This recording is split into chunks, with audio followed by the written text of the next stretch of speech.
Welcome back friends. আজকে নতুন একটা মক টেস্ট নিয়ে চলে এসেছি এসএসসি জিডির। তোমাদের কত স্কোর হয় অবশ্যই কমেন্ট বক্সে কমেন্ট করে জানাবে আমাকে। তো চলো আজকে সেশন শুরু করা যাক।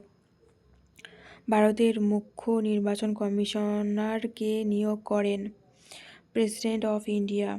বাংলার দুঃখ নামে পরিচিত নদী কোনটি? দামোদর। ভারত ছাড়ো আন্দোলন শুরু হয় 1942। সূর্যালোকের মাধ্যমে মানবদেহের উৎপন্ন হয় ভিটামিন ডি।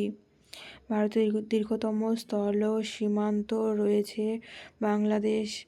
কেরালার নৃত্য শৈলী কোনটি? কথাকলি।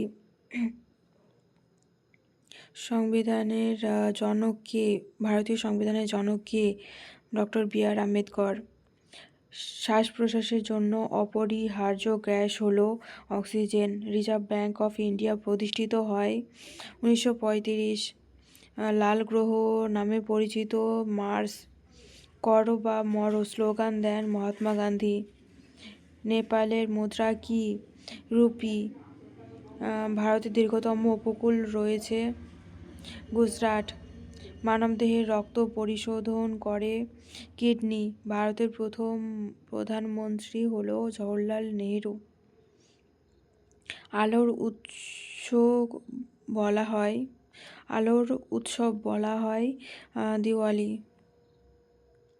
ঘরের তাপমাত্রায় তরল ধাতু মার্কারি। ভারতের জাতীয় পশু হলো টাইগার। উইম্বলেডন ট্রফি সম্পর্কিত টেনিস। জাতীয় যুব দিবস পালিত হয় 12ই জানুয়ারি।